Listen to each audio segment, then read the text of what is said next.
Hello there guys, what is going on? SonOfChelsea back here again for another episode of Added Time, answering your questions that you kindly submitted for today's show. Got quite a few to get to, lots of questions of course after Saturday's very bad result against West Brom, so there's lots to get into in terms of that, the transfer market and all that good stuff. Before we get into today's episode, I want to ask you guys, if you haven't already, hit that subscribe button and notification bell so you never miss an upload. Also hit the like button if you're enjoying the content on this Easter Monday, because it helps out the channel as well. But let's get into your questions. Firstly here from Jamzinho CFC, who asks, do you think our scouting is lacking in terms of splashing money on ready-made players rather than buying players which can develop to fulfill their potential? Leicester do this the best. They buy developing players. Example is Wesley Fofana in order to fulfill his potential. I do agree with that, and I think that there is probably an issue with Chelsea sometimes buying always the obvious player, but I do think there's a realism in when Chelsea going for a player, probably the price is increased because of what Chelsea can pay, but also the publicity surrounding players when we go in for any of them, because of the news and media surrounding Chelsea constantly daily. Like someone like Gabriel Menino, who we've been speaking about recently that Chelsea could be getting in the summer, a player like that for say 13 million, which could be the reported fee, probably would go under the radar for Leicester. Because it's Chelsea, it does get reported very heavily, and that's just something I think that's a bit of realism. I would at times like to see Chelsea buy players that aren't always the obvious 50 to 60 million signing that maybe we can develop, because at times I think actually when the club don't spend tons of money on players in key positions like Edouard Mendy, it actually turns out a lot better than when we spend say 75 million in key positions. So I can understand your frustration, but I'm encouraged by the fact that Chelsea are looking to buy players under say 25 years old who can develop into brilliant ones. Sometimes though that is still a massive fee, but I think that goes down the same route and probably is going to help Chelsea build a team in the long term. Jay Tomlins, and Jay's a great guy. He's on Blues TV. He's got his own channel and podcast, going to be on his channel later today, previewing the Porto game, so make sure you check that out. But he asks, if we sign Rice, what other midfielders should go? I've got a few questions on Declan Rice, so I'd love to sign Declan Rice. So if we did sign Rice, I feel one of Jorginho and Kovacic for me would have to make way. I don't really want to loan out Billy Gilmour, or at least really restrict Billy Gilmour's play time if Chelsea want to give him a chance next season. I think it could be really congested once again in that midfield. I mean, it's something we've had for a few years now, how stacked that midfield is. If I was just to trade off a current midfielder from the squad for a new one, it probably would be Jorginho. I think you could get a decent fee for him. I don't think he's going to get any better from this point on, given his age. And also I think, as I've pointed out before, I think you have to put so much infrastructure around Jorginho to protect him, and I don't think that's worthy of sort of Chelsea doing that for another season. So I think that'd be a player who could go for a decent fee this summer. Kovacic, I think, has got more to offer in terms of his age as well as mobility. I think he has already shown for Chelsea recently that he can work very well, say, alongside someone like N'Golo Kante, but that's probably who I'd be first looking to sell from that midfield. Lucid FC, a great sponsor of the channel. Do you have any favourite musical artist? I listen to so much music, man. My playlist on Spotify looks like it was compiled by like 5 different generations. But I say Watsky is one of my favorites. Kasabian as well. I'd probably go, those are my top 2, like the most listened to music. Like a bit of Queen as well. So those are the top 3 I'd probably go for. Harry Saratov, another great guy on Twitter. Definitely suggest you go and follow him. I'm not asking you to predict the future, but was Chelsea's loss to West Brom an anomaly? Or was it a match that exhibited existing issues that have been hidden for a while, namely the mentality of some regular starters? Yeah, I mean, you don't want to go too overboard, because if we're just isolating it down to Thomas Tuchel's reign so far, it's a freakish result. It really is. I mean, West Brom scoring that amount of goals, really, they've only really done it against Chelsea for some reason this season. In terms of their finishing, in terms of how bad Chelsea were, when you compare us, how good we've been defensively, there is a red card thrown in there as well. But I did point out on Saturday that I think there were similar types of performances, I think bad elements to Chelsea performances I've seen before. I don't think Chelsea should be capitulating on that day. Now, it's going to take for the rest of the season to figure out, was that an anomaly performance, which we hope it was, and the team can just get back to doing what they were doing pre-international break against Porto, and we can have a really strong end to the season. That result will be forgotten. My concern is, over recent years, I think we've seen similar capitulations with similar players, and that is my concern, that I still think that Chelsea, in particular in transfer market, have to go out there and spend in key areas like central midfield in particular, and also striker and other positions too, that I think will hopefully hopefully limit these capitulations every season, because it does happen multiple times a year, and I think that needs to change if Chelsea want to go on to the next level, in my opinion. Harris asks, will Kepa replace Mendy for Wednesday's Champions League game against Porto? Will the meritocracy be followed in this case, considering the fact that Mendy conceded 5 goals last match? No disrespect to Mendy and his game here. No, absolutely not. Mendy has been wonderful this season for Chelsea. He's improved such a key area of the pitch. He didn't have any howlers on Saturday. Sure, you could criticise any goalkeeper when they concede 5 goals, but when you're that exposed, when your team doesn't have a midfield, when teams are given so much space to shoot at your goal. This was a point I did make in defence of Kepa in the past. Our defence wasn't always the best at protecting the keeper, and the amount of clean sheets Mendy has got, the way he's dominated that area. Now, one game for me doesn't change what he's done this season for me, and Kepa for me is too much of a liability at this point. There's no sort of competition for me who should be Chelsea's number 1, and it's still Edouard Mendy despite what happened on Saturday. Chelsea are killing me. Great username, to be honest. Why is Declan Rice not deemed good enough by our board / scouts?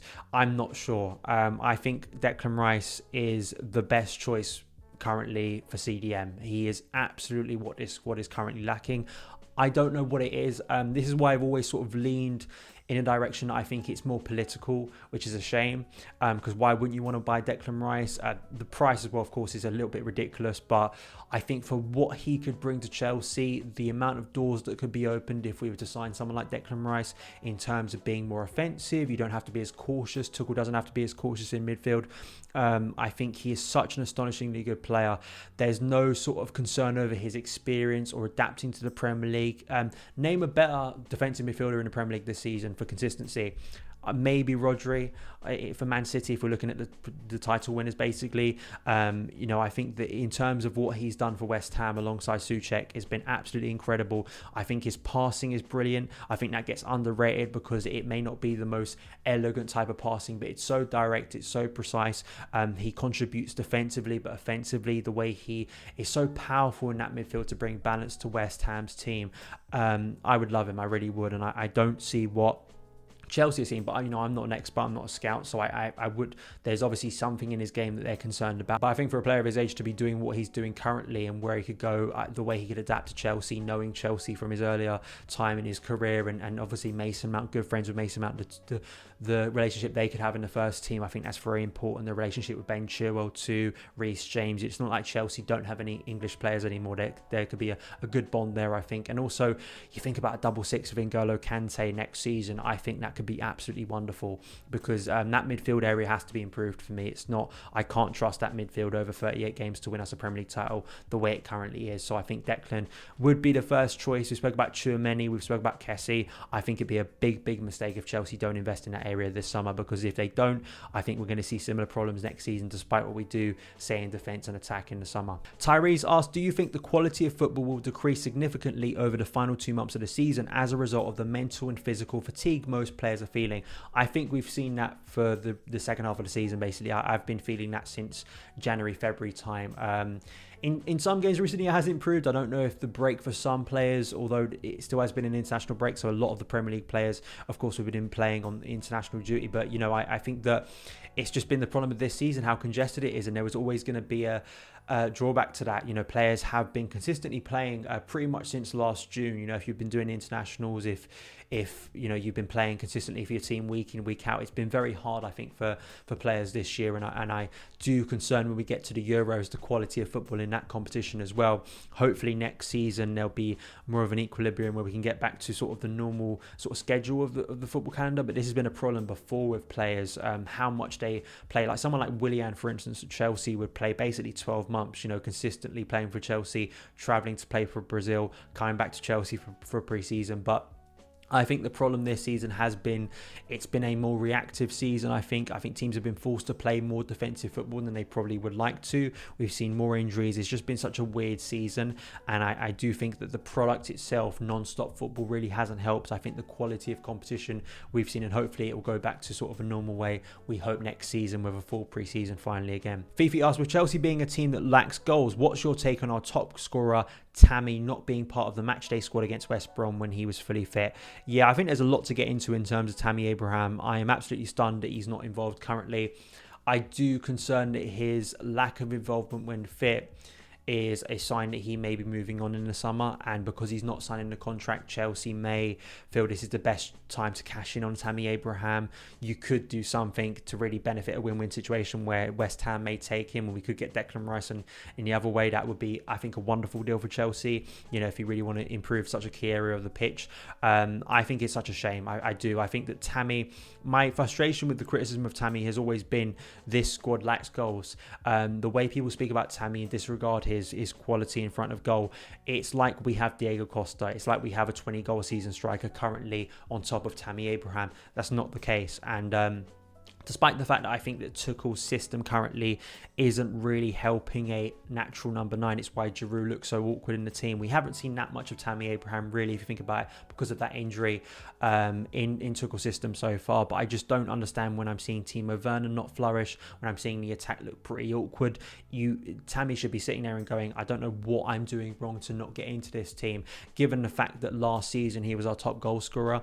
He's done so much better than more experienced strikers we've bought for in the club for a lot more money and a lot more prestige and expectation. So every time he doesn't play and Chelsea falter, Timo Werner doesn't score, it's justified for anyone to turn around and go, well, why is Tammy not in this team? If Tammy is not Chelsea standards, then what does that make Timo Werner? What does it make the current attackers? I think that's a fair point to make, and I do concern that Tammy may be leaving in the summer. And finally, James Lawrence asks, what formation would you like to see us play when the three at the back doesn't work?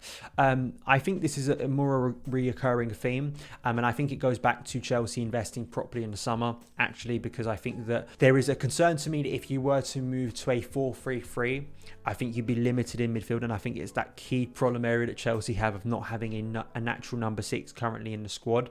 And I think that once again you see the problems that we've seen before of the midfield being so exposed, and that's probably why Tuchel has gone with a 3-4-2-1, really congest the space, ask Jorginho to sit so deep, ask, say, someone like Reece James to tuck in.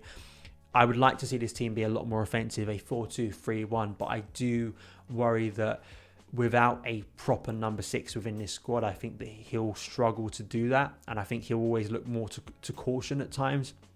He could maybe work with, say, Gilmour, Kovacic, Gilmour, Kante, for instance, to maybe add some balance to that team. I think a 4-3-3 or a 4-2-3-1 is best because we've invested so much on attacking players, and that attack still looks so awkward at times, and it's so much on the front three currently to score Chelsea's goals. That's another thing. We have no goals from midfield basically, other than, say, Mason Mount, but Mason's been pretty much since late January has been playing as a winger or a number 10 basically, so he's a further up the pitch, so he's going to get in front of goal. Our central midfield lacks goals and creativity, so it's so much on that front three, and I do think that maybe Tuchel will be forced eventually to be a little bit more offensive in games. There is times we've seen where against Barnsley, for instance, he just felt we're being pressed up in this formation. I'll switch to a 4-3-3 and that worked for Chelsea. He could have done that on Saturday, but I understand maybe the caution of having 10 men and wanting to get another centre back on the pitch, but we'll have to wait and see. The thing I will always go back to on this is that Tuchel has stressed that the formation is sort of irrelevant. You know, it's the principles I set in place with this squad that I believe